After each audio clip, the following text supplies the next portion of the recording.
एक बार एक गांव में एक परिवार रहता था। उस परिवार में रमेश, उसकी पत्नी और बेटा श्याम रहा करते थे। श्याम बड़ा हो गया था, इसलिए उसके माता पिता ने उसकी शादी करवाने का निर्णय लिया।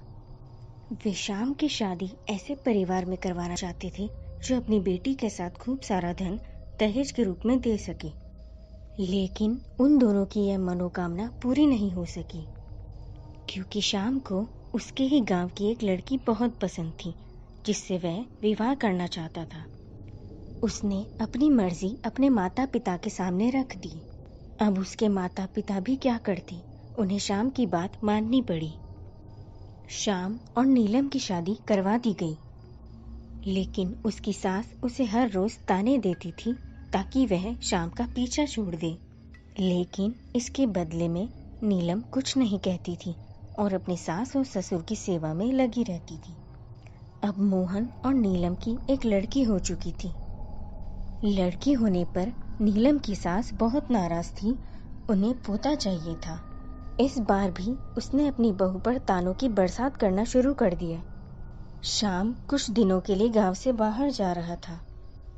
रमेश और उसकी पत्नी ने मिलकर यह योजना बनाई कि वह श्याम के यहाँ से जाते ही नीलम का काम तमाम कर देंगे और श्याम की शादी सुनंदा से करवा देंगे, जिससे कि उन्हें दहेज भी मिल जाएगा और पोता भी। श्याम बाहर चला गया और मौका मिलते ही रमेश और उसकी पत्नी ने नीलम को मार डाला और आंगन में ही उसकी लाश को दफना दिया ताकि कोई भी न देख सके। उन्होंने नीलम की बच्ची को भी आंगन में ही छोड़ दिया। अब वह छोटी सी गुड़िया बहुत रोए जा रही थी, उसको भूख भी लगी थी। अपनी बेटी के रोने की आवाज सुनकर नीलम से रहा नहीं गया। वह एक चुड़ैल बनकर बाहर आई और अपनी बेटी को देखकर बहुत रोने लगी। जब वह अपनी बच्ची को पकड़ने के लिए जा रही थी तो वह अपनी बच्ची को छू नहीं पाई, क्योंकि उसके पास कोई शक्तियां नहीं थी और न ही वह किसी चीज को छू या महसूस कर सकती थी। अब वह अपनी किस्मत पर बहुत रो रही थी। वह बाहर गई जहाँ पर उनके घर का पालतू कुत्ता बंधा हुआ था। जब नीलम जीवित थी तो वह उस कुत्ते का बहुत ख्याल रखती थी।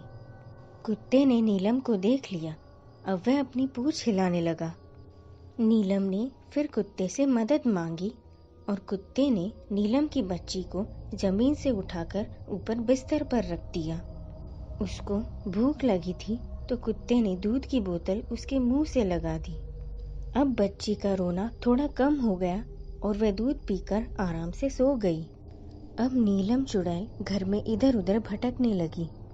भटकते हुए वह अपने सास ससुर के पास चली गई। दोनों सोए हुए थे।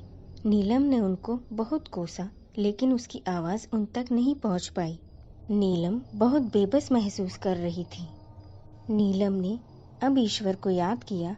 वह बोली, यदि मैंने कभी आपकी आराधना की हो तो मुझे उसका फल शक्ति प्रदान करके दे दीजिए। उस समय ही नीलम चुड़ैल के शरीर में एक रोशनी जैसी चमकी और उसे लोगों को छूने की शक्ति मिल गई। अब उसने अपने सास ससुर को परेशान करना शुरू कर दिया।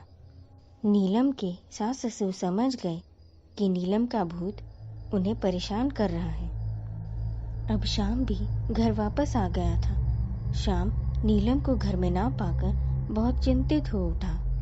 जब उसने ये अपने माता पिता से बात पूछी, उन्होंने कहा कि नीलम तुम्हारी माँ के जेवर लेके घर से भाग गई है। उस पर नीलम चुड़ैल ने उनको और परेशान करना शुरू कर दिया। नीलम ने सोच लिया था कि वह अपने पति श्याम के सामने उसके माता पिता का सच लाकर ही रहेगी। उसने कुत्ते की मदद ली। कुत्ता श्याम को उस जगह लेकर गया जिस जगह पर नीलम के शरीर को दफनाया गया था। श्याम ने जब उस जगह को खोदा तो उसे नीलम मरी हुई मिली। वह बहुत दुखी हुआ। तभी नीलम ने उसके माता पिता को उसके सामने लाकर खड़ा कर दिया और उनसे सच उगलवाया। श्याम के माता पिता ने अपना जुर्म कबूल कराया और उन्हें पुलिस पकड़कर ले गई।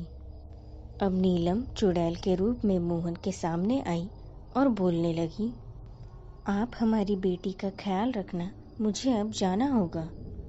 इतना कहकर वह गायब हो गई और उसको मुक्ति मिल गई। इस कहानी से हमें यह सीख मिलती है कि हमें बेटा और बेटी को एक समान मानना चाहिए और पैसे पाने की चाहत में इतना भी अंधा नहीं होना चाहिए कि इंसानियत का रास्ता ही धुंधला हो जाए।